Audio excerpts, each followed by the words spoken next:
Lecture चालू करो बे। Pi से संजीव चोपड़ा। या राहुल जी दिस साइड। या राहुल जी इधर हाँ, कहाँ है? To your right. हाँ हेलो। राहुल जी, आज आपने नया खुलासा किया है कि कैसे वोट चोरी हो रही है। आपने पहले भी महादेवपुरा के बारे में बताया कि कैसे एडिशंस हो रही हैं, अब आपने बताया कैसे डिलीशंस हो रही हैं। लेकिन देखने में ये आ रहा है कि इलेक्शन कमीशन इस पे कोई एक्शन नहीं ले रहा और आगे चल के वो तैयारी कर रहे हैं पूरे देश में एसआईआर लाने की।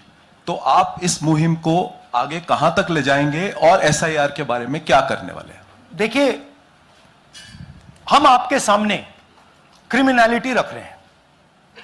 हमारा काम आपके सामने सच्चाई रखने का है और हम रख रहे हैं। हिंदुस्तान में दूसरे इंस्टीट्यूशंस भी हैं, सिर्फ इलेक्शन कमीशन नहीं है, लीगल सिस्टम है, उनको भी इन चीजों को देखना चाहिए। यहां पे हम चीफ इलेक्शन कमिश्नर के बारे में ब्लैक एंड व्हाइट कह रहे हैं। आपने कहा कि हमने एडिशन डिलीशन दिखाया, पहले प्रेजेंटेशन में मैंने एडिशन दिखाया था, अब हमने डिलीशन दिखाया है, मगर हमने एक और चीज जोड़ दी है।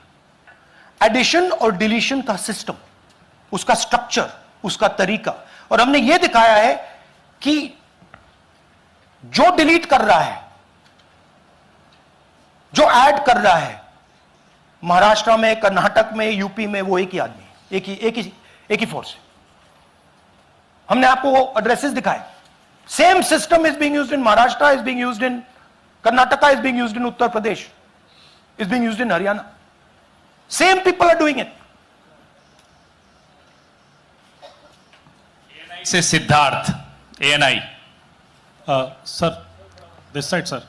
हाँ sir on your left sir. हाँ on your left this side sir, on your left. Sir मेरा आपसे सवाल ये है कि जब आप कह रहे हैं कि ज्ञानेश कुमार जो चीफ इलेक्शन कमिश्नर है, उन्हें पता है ये कौन कर रहा है, हाँ। और ये पॉलिटिकल फायदा जरूर किसी को हो रहा है। आप कह रहे हैं कांग्रेस के बूथ के ऊपर ही हाँ। सारे वोट्स डिलीट किए जा रहे हैं, तो वो कौन लोग आपके हिसाब से हैं जिनको ये फायदा पहुंच रहा है, पहला। और दूसरा ये कि वो आपने एक हफ्ते का हाँ, समय दिया है, जब आपने एक हफ्ते का समय दिया है, तो क्या एक हफ्ते बाद आप इसको आगे कैसे इनिशिएट करेंगे? क्या आप लोग कोर्ट का रास्ता अपनाएंगे या और कोई हायर एजेंसी से इस बात की डिमांड करेंगे? क्योंकि ये ऑर्गेनाइज्ड तरीके से क्राइम दिखाई दे रहा है जो आप बता रहे हैं, अगर आपकी बात के ऊपर जाएं। देखिए, फ्रैंकली ये जो मैं यहां कर रहा हूं, ये मेरा काम नहीं है।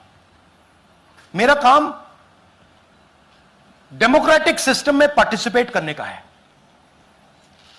मेरा काम डेमोक्रेटिक सिस्टम की रक्षा करने का नहीं है। वो काम हिंदुस्तान के इंस्टीट्यूशंस का है।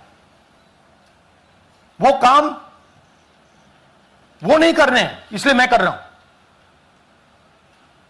अब मैं आपको यह कह सकता हूं कि हमने आपको 2 बार सबूत दिखाया है, और जब हम ये प्रेजेंटेशंस खत्म करेंगे, इसमें लगेंगे 2-3 महीने, जब हम ये खत्म करेंगे, आपके माइंड में कोई डाउट नहीं होगा कि हिंदुस्तान में state after state, Lok Sabha after Lok Sabha चोरी हो रही है। तो मेरा काम सच्चाई दिखाने का है। मैं हिंदुस्तान की जनता को, हिंदुस्तान के युवाओं को सच्चाई दिखा सकता हूं। यह मेरा काम है। उनकी जो इंटरेस्ट है, क्योंकि ये जो कॉन्स्टिट्यूशन है, ये हिंदुस्तान की जनता का रखवाला है, प्रोटेक्टर है, और मैं इसकी प्रोटेक्शन कर रहा हूं। इसकी प्रोटेक्शन करने का काम हिंदुस्तान के इंस्टीट्यूशंस का है, हिंदुस्तान के ऑपोजिशन लीडर का नहीं है, मगर इंस्टीट्यूशंस नहीं करने हैं। अच्छा, एक इंटरेस्टिंग बात आई है जो मैं आपको बताना चाहता हूं कि इलेक्शन कमीशन के अंदर से हमें मदद मिलनी शुरू हो गई है। मैं साफ बोल देता हूं, इलेक्शन कमीशन के अंदर से, पहले नहीं हो रहा था, अब इलेक्शन कमीशन के अंदर से इंफॉर्मेशन आ रही है। यह रुकेगा नहीं, यह रुक नहीं सकता है, क्योंकि हिंदुस्तान की जनता इस बात को एक्सेप्ट नहीं करेगी। एक बार हिंदुस्तान की जनता को, हिंदुस्तान के युवाओं को पता लग गया कि वोट चोरी हो रही है, उनकी शक्ति लग जाएगी। आईएएनएस से आलोक झा, इस तरह से नहीं प्लीज। आईएएनएस से आलोक झा। वो भी मैं आपको दिखा दूंगा, वो भी मैं आपको प्रूफ के साथ दिखा दूंगा, है हमारे पास। राहुल जी, हाइड्रोजन बॉम्ब में ब्लैक एंड व्हाइट है। मैं फाउंडेशन लगा रहा हूं, मैं फाउंडेशन क्रिएट कर रहा हूं, है हमारे पास। मैं स्टेज पे बिना प्रूफ के नहीं चढ़ूंगा, बता रहा हूं। राहुल जी, आपने कहा ऐसे ऐसे मत पूछिए please. Last question. Rahul ji, IANS से आलोक झा। राहुल जी इधर, आपने कहा आपके पास आलोक झा इधर सर, कहां है जी? हाँ, आपने कहा सर कि आपके पास पुख्ता सबूत है, ब्लैक एंड व्हाइट सबूत है, तो क्या अगर ईसीआई अभी जवाब नहीं देती है तो कोर्ट का रुख करेंगे, ये ऑप्शन है आपके पास, जाएंगे? देखिए, मैंने कहा कि मेरा काम as opposition leader normal situation में मेरा काम ऑपोजिशन का रोल है, सरकार पे प्रेशर डालने का रोल है। मेरा काम हिंदुस्तान के लोकतंत्र को बचाने का नहीं है। मैं वो काम कर रहा हूं, इस स्टेज पे मैं वो काम कर रहा हूं। तो